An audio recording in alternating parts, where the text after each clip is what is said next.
There's a great opportunity to utilize drones in this region, specifically for the oil and gas industry in the western part of the state.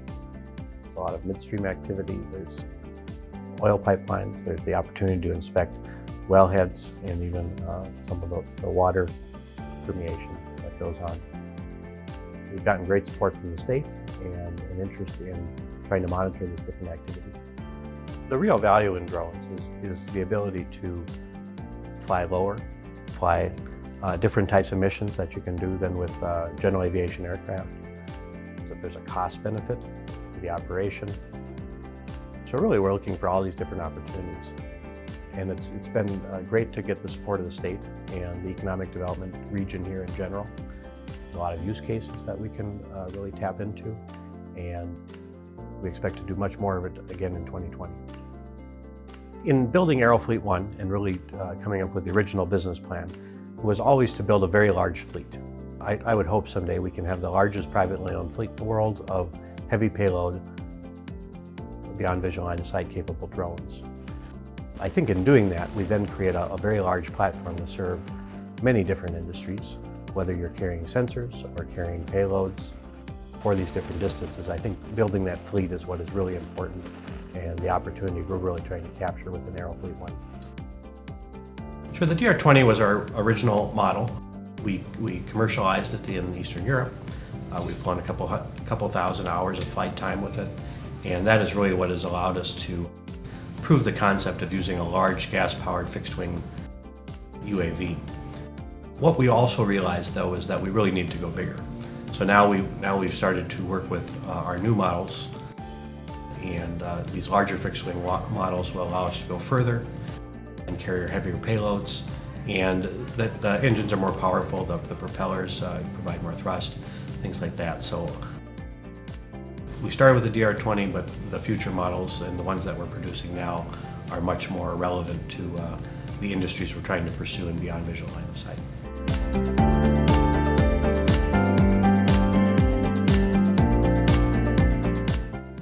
Well, when it comes to UAS systems and drone systems in western North Dakota, the first thing I would say is that the state of North Dakota in our 2019 legislative session stepped up with the governor's recommendation with approximately $30 million in funding for UAS systems to put together the fly corridors that are needed to make what is currently being developed applicable to the industries that need it. And it's in western North Dakota now because it's an industry area of concern for the Bakken development and the companies out here, specifically for site detection, for spill detection and spill monitoring, for corridor development in terms of their infrastructure. In a lot of the areas that they look at, they can do it faster and better with drone technology than they can with any other technology out there today. And that's why the industry is so key to western North Dakota and so key for North Dakota as a whole, because as we develop this, it will be profitable for them to bring this technology to the Bakken area, and then from there it will guide its development statewide to the rest of the areas. Well, the importance I see in using drones is you look at the oil and gas industry, and it's grown by leaps and bounds in the last several years due to technology advancement. This is obviously the next step into what we will see with the industry. The industry operates, their success is based on how they can reduce costs and increase efficiencies.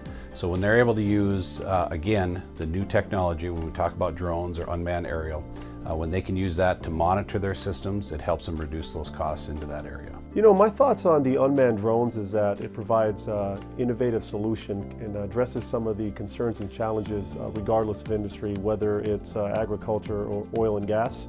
And I think it's an integrated solution, a lot of practical applications, and we're finding that out more and more as time progresses. They're becoming more receptive and open to some of the applications that drone has. You know, we started with integrity and anomalies, findings, and now we're across the board, we're finding more and more reasons to use drones. It solves some of the answers, such as safety. It's definitely a cost driver, and we're seeing increase in productivity and efficiency. So I think as time passes by and the industry evolves, it's going to gain more acceptance, and we're going to find more uses. So I'm very optimistic about the future and growth of drones. The importance of unmanned aircraft systems has really been made self-evident in the way that it's impacted every part of our state. We're seeing over in the western part of North Dakota the interest that oil companies are having. We're seeing that they're wanting to hire employees. We're hiring our students to come over there and to do work in unmanned aircraft systems. So they're starting to see that return on investment for actually using unmanned aircraft systems. We have agriculture that's being used. UASs are being used in agriculture, and that's been just fun to see. There was a report that was done back in 2013 saying that that was going to be the greatest impact of unmanned aircraft systems is in agriculture, and that's taken some time to really come to fruition, but we're starting to see that. We're starting to see that develop where farmers and agricultural folks are starting to see the benefit and the value of using unmanned aircraft systems to look at their crops for crop health, but also egg tech companies are being developed that are even thinking of new ways to use unmanned aircraft systems to improve crop yield. Education, we're seeing not only on the university level but on the high school level, we're seeing an impact that unmanned aircraft systems are making in North Dakota, where these small UASs can even be used to be taught in classrooms where students can learn about different technology, they can learn about problem solving, they can learn about critical thinking skills, and just be able to exercise those things using these devices and have some fun while they're learning. And so they're getting this feel for how aviation can be ingrained into their life no matter where that they go. We're seeing companies that come in like Northrop Grumman and General Atomics that are here in town that want to do business here, and they see the workforce that we have and the work ethic that we have that they can really tap into. We have our universities that are needed really to figure out some of these problems that haven't been completely solved. You know, agriculture's on the edge of really seeing that return on investment, but it's not quite there yet. But we need universities like NDSU to help to look at things like the different crops and how we can inspect those crops and look at them and to actually have the analytics side of the software really working to say what's going on with these crops, so we can take that information, we can take that data, and we can do something with it. And so there's tons of research needs to be done in safety, in operations, in sensors, in multiple areas that we can be a part of that with the expertise that we have at our universities here in North Dakota as well. Just saw the other day in North Dakota job report there was about 8 or 9 different jobs, UAS jobs that are available here right in the state. And so this is going to bring in new people into our state that can feel that need and also provide jobs for the people that are already in our state. And so UAS has this fantastic way to really intersect with so many different industries and really to make more job opportunities available and really improve or enhance other jobs. And so the importance of UAS is we're just seeing the starts of it, but I think it's really going to grow as we move forward. Yeah, in the aspects of drone technology, and being I do farm and ranch, and of course live in the oil field, in our situation, Patty and myself, our experience in the fall of 2013 was the experience of finding a oil spill. I guess it was a leak in a pipeline. And for us, we found it, of course, when we were harvesting our fall crop, and we came upon it on the surface of the field. And from that, opened up a lot of communications for finding out whose pipeline it was, trying to get it stopped. And then it just kind of grew into a big project of how big and what's to be done with it. Our situation with the spill possibly being the release happening a long time before it was actually at surface. And most pipelines are inspected by air, called pipeline patrol with airplanes, and a lot of them are one pilot. Leaves some room for error. I feel a drone could be systematically or scheduled to do certain areas repetitiously, more effective, cost effective, less maintenance for airplanes. I think overall just being a lot higher quality of an inspection. And I originally started with drones in the agriculture side, but we see the need for it to expand into possibly the gas and oil industry.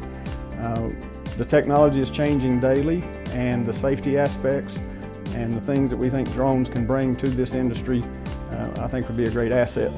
We look forward to working with Aerodrone 1 in this collaboration, and hopefully we can bring this to North Dakota. I look forward to working with Mark and Tina both. Mark with AeroFleet 1 is doing a great job. The technology and the work that they've already done, and if we can incorporate the agriculture side with remote agri-drone. Also look forward to working with Tina in her marketing skills and see what this thing can bring to fruition in the end.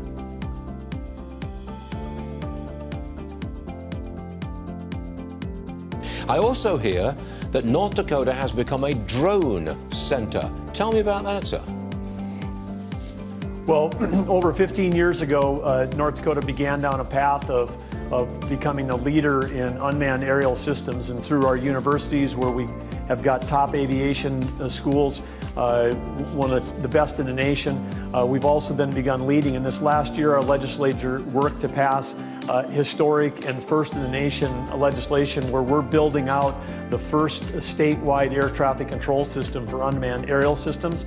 And what this means is going to be increased productivity for every aspect of agriculture and every aspect of energy, transportation, because the information that we can get digitally through drones flying around our state, across our state, supporting all of these applications is going to be absolutely fantastic. And we know that at some point this is going to be needed for the whole nation, but because we're building out the first test site where people can fly beyond visual line of sight here in North Dakota without a chase plane coming behind them, we also have over 40 UAS startup companies that have come here, and some of the major U.S. aerospace companies have set up operations in North Dakota, because this is the place, if you want to be in unmanned aerial systems, North Dakota is the place to build out and create your applications.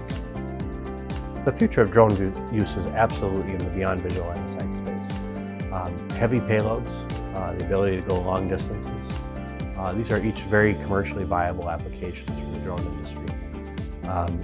Up until now, having a pilot that has to be within the visual line of sight space, having to actually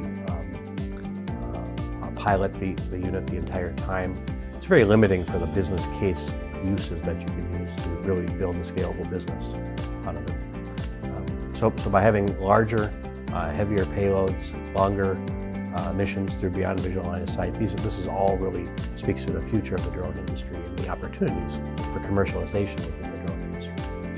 Since the middle of 2019, Tina Zaruta has come on as our marketing director, and she is really interested in pursuing the AeroFleet 1 business here in North Dakota. So her plan is to relocate here in the near future, really work with a lot of our marketing programs and a lot of our outreach to the state and the local officials that we need to utilize as we grow our business plan for AeroFleet 1. Stay tuned for our posts on social media as Facebook, Instagram, and YouTube. We are really excited to see you all online. See you there. Hey, thank you for coming to check out AeroFleet 1. We're happy to be here in North Dakota. We are looking for great opportunities in the oil and gas industry as well as the agricultural industry. We have a large fixed-wing, heavy payload drone, and we think we can serve you well in your industry also.